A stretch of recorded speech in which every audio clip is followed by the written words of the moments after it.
It's your boy Radiant. It's your boy Radiant here with episode 4 of Pokemon XD, Gale of Darkness. We returned to the Pokemon HQ lab after we collected a couple the machine parts and got 2 new Shadow Pokemon. Oh Michael, could you wait just 1 second? Long pause. Okay, push the button, mate. I found some memos that I wrote up with the director. So we get Crane Membo's 3, Dr. Crane Memo 3 through 5, I believe. So 3, 4, and 5. Membo. Mambo number 9.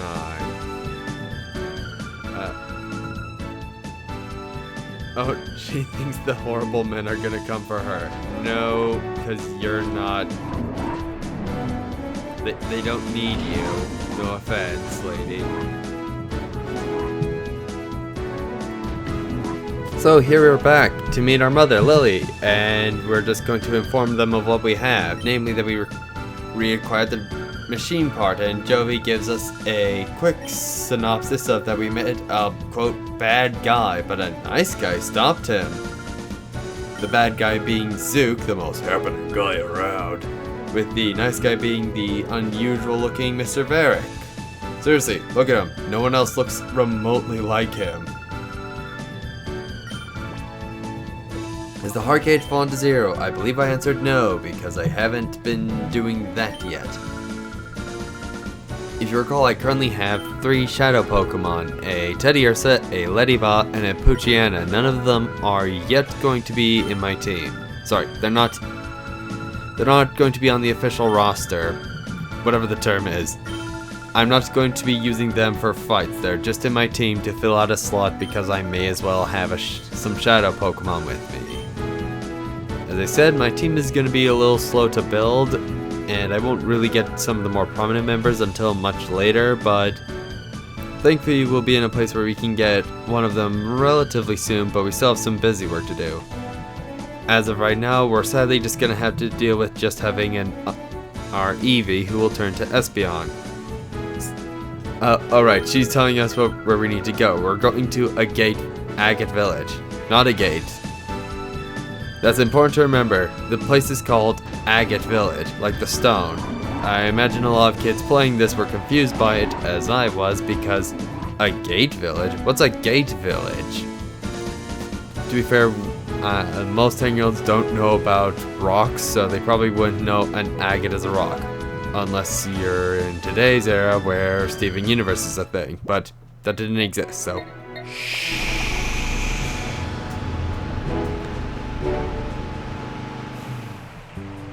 So here we are, going to Agate Village, and I honestly played this game more than Pokemon Coliseum, so it didn't really click that Pokemon Coliseum had a different angle to it, since this is more of an isometric view. Ironically, I'm not actually done yet because I actually have somewhere else to go. Sorry for the cut there. I don't know what happened to my footage, but I basically lost my chance to walk up, and by the time I could get the footage to work, I was halfway through this fight. Well, most of the way through this fight. He had 2 Pokemon, as you saw there, including a Meryl, which I just beat. Sorry, that had 0 context to it. I think I was doing that just to A, get Teddiursa's heart gauge down, and B, give Eevee more EXP. I'll be raising the Eevee into an Espeon. I think, as I mentioned in the last episode, the 3 evolutions worth considering in this game are Espeon, Jolteon, and Vaporeon. Now, I'm not saying the other evolutions are bad in other games, but well, Flareon isn't very good in Gen 3 just because its biggest stat is attack, physical attack, and fires a special type move. It took him quite a while to get Flare Blitz, which was a physical move, and he was kind of slow, so there wasn't much point to having him in this game. Meanwhile, Umbreon's main problem is, while Umbreon is bulky, the main point of it is as a support. Wingull and Lotad, so... Alright, so the main problem with Umbreon was its main thing is to be kind of bulky, but there's other better bulky tanky Pokemon out there. The main thing you'll be doing with Umbreon is using Bite. Or later you'll get Feint Attack, which has the same power, but it doesn't have an accuracy check. And honestly, I have better things I'd rather be doing with my Eevee than having it do one stab move. There's a few other things you can do with Umbreon in this game, but I don't see myself using it unless I'm going for some sort of challenge run. So, as it is, I'm using Espeon because this game can kick your butt if you're not careful. And I don't feel like handicapping myself by making my starter a weaker type. I haven't yet used Vaporeon, but it has one of the higher HPs in the game. Apparently it's a pretty decent bulky water type, but no access to Surf, and I'd rather have a Pokemon that can use Surf since, well, it's a double battle, and this is one of the last games out there before Surf was nerfed. For those of you unaware, Surf in this game had decent power and hit only the opponent's Pokemon, not yours. In Gen 5, it hits everyone, which I was disappointed in, and I actually stopped using it afterwards. Alright, this room, sorry, I went in such a hurry. That room actually has Mr. Varric in it if you get there early enough, but I didn't, so I missed out on that dialogue, I guess. Sorry, I failed to show it off. So yeah, I think I find myself walking here. I'm gonna be going to Agate Village now.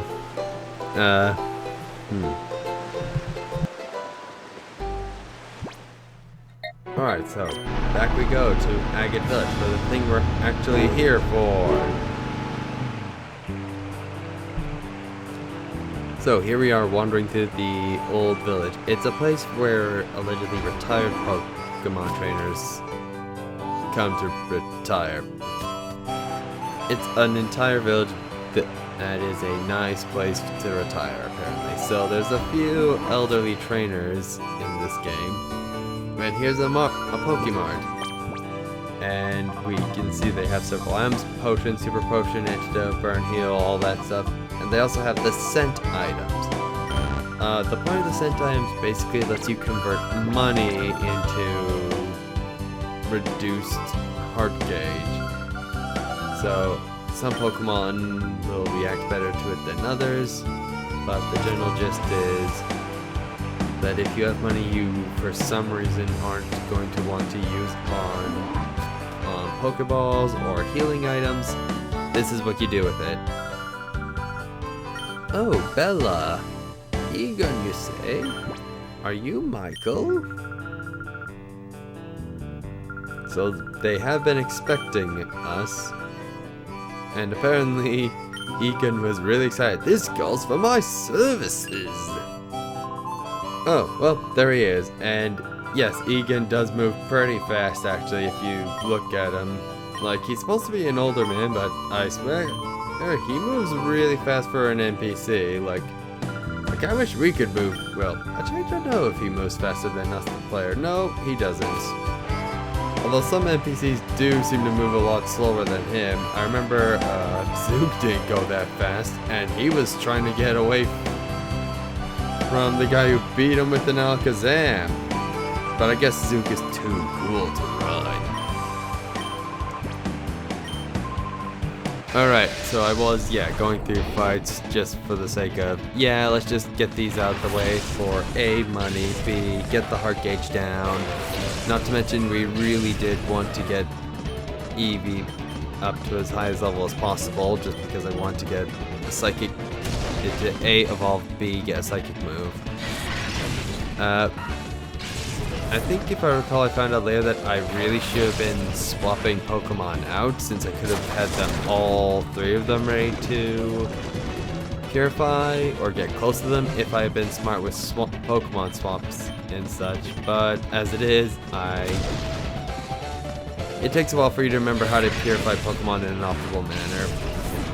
And honestly, you only really have to worry about being optimal with it for the first few bits when you don't have the purification machine available to you, as well as not having a lot of just Pokemon in general. I'll explain this later when it becomes more relevant, but as it is, we're just gonna have to pick whatever Pokemon we can get and purify them if needed. Now, when I was a bit younger, I didn't see the point of purifying Pokemon. Oop! Eevee's evolving already! Yeah, imagine if your starter evolved this quickly into its final form. I have my Espeon, and I'm so happy for it.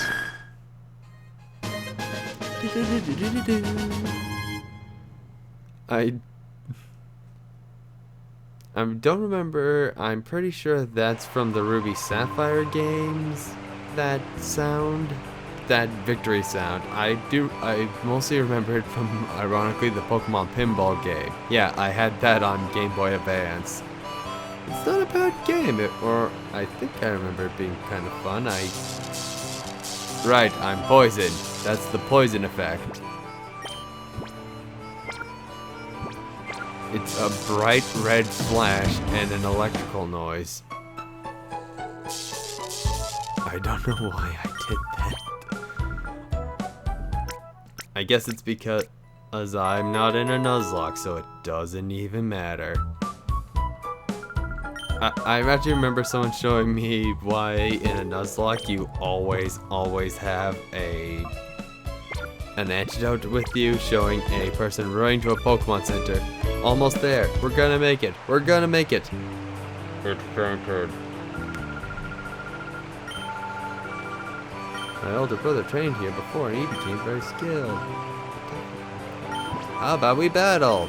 Sure, I'll battle you, random girl who's apparently just watching them. Cool trainers.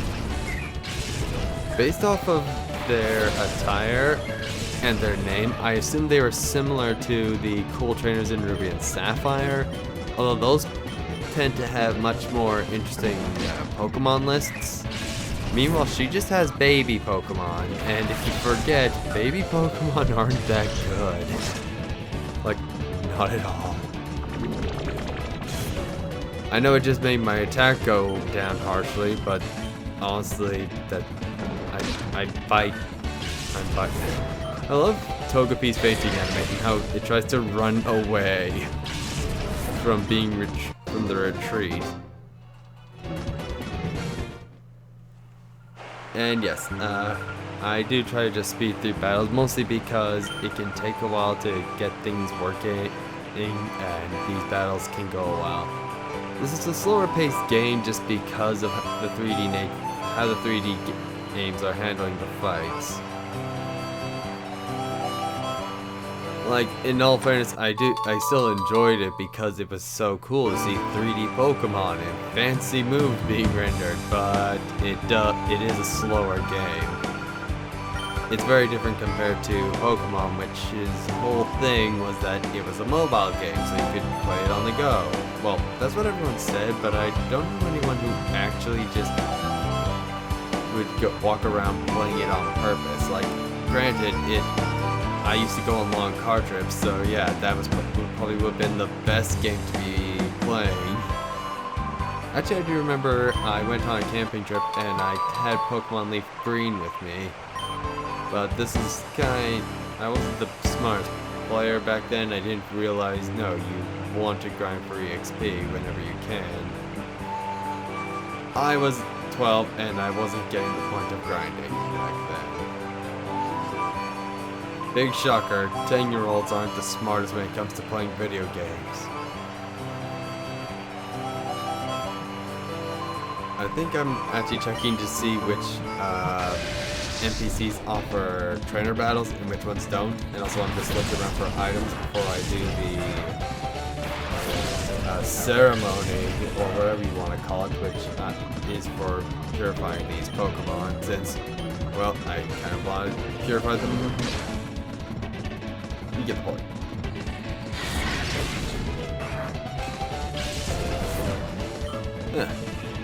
Machamp went down pretty fast, even though I don't even have a move for him. I don't know what took me so long to make that decision.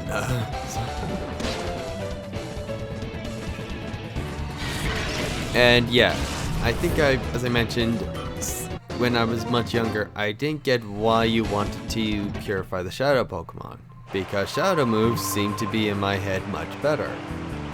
After all, they're always super effective. You can use them indefinitely, unlike, say, Bite, which you can only use 25 times. So limiting.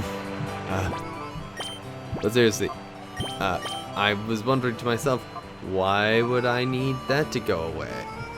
I'd want to use Shadow Pokemon as often as I can, and there probably is a method out there where you just swap between Shadow Pokemon so that you're almost always using exclusively Shadow moves, especially since Shadow moves are super effective against non-Shadow Pokemon, but Shadow Pokemon resist Shadow moves. So usually if there's a particularly powerful Shadow Pokemon out, you actually might want to bring out a Shadow Pokemon of your own just so you don't suffer from an excess of type advantage. Alright, I felt smooth like, alright, that's how I get here. And this strange lady. I heard this child calling for me, so I came running to see what was the matter. Oh, we should have a battle. I'll give you what I found if I... Embellish? So we have an Inkata and a Poochyena. Interesting. So I had to swap out to a Poochyena because I finally figured out what I'm supposed to be doing here.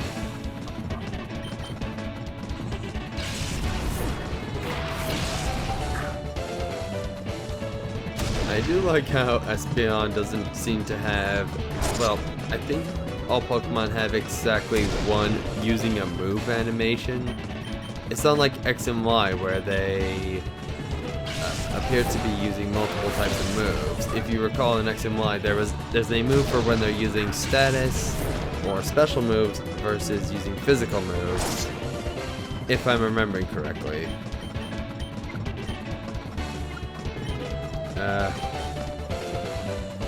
I actually just swapped it right back for the Teddy Ursa now because I just wanted, I don't know, the Teddy Ursa was more useful apparently.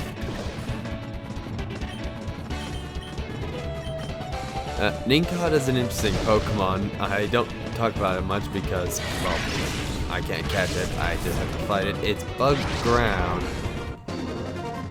Alright, he went into Fever/Hyper mode. Or is it called Reverse mode in this game? Hyper mode in the first, in Colosseum, you had an increased critical chance if you used the shadow move, but in this game it's just bad. You just use it to call it to greatly reduce the heart gauge.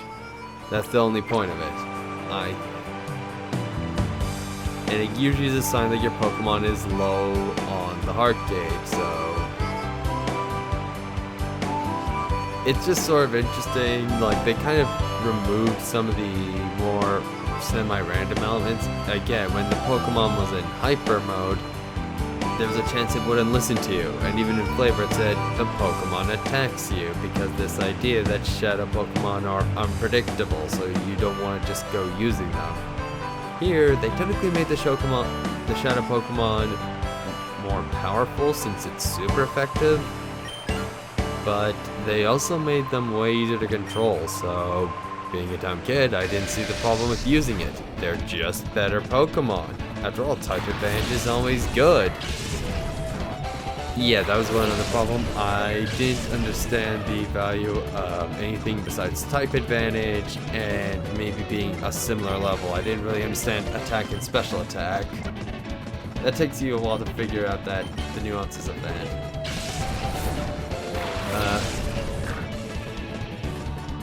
I'm using, as I said, I'm using Bite because Bite is a special attack, and Espeon's main thing is that Espeon has some of the highest special attack of the EV line, and it has a pretty good special attacker in this game. There's not a lot that can resist Psychic and Dark. Specifically, maybe other Dark types might be a problem. But aside from that, very few can.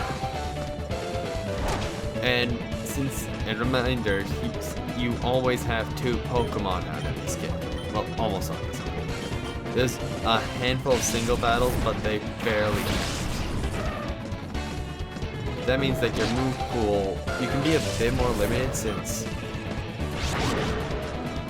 you don't have to spend a whole turn swapping out and doing 0 damage. You can still attack.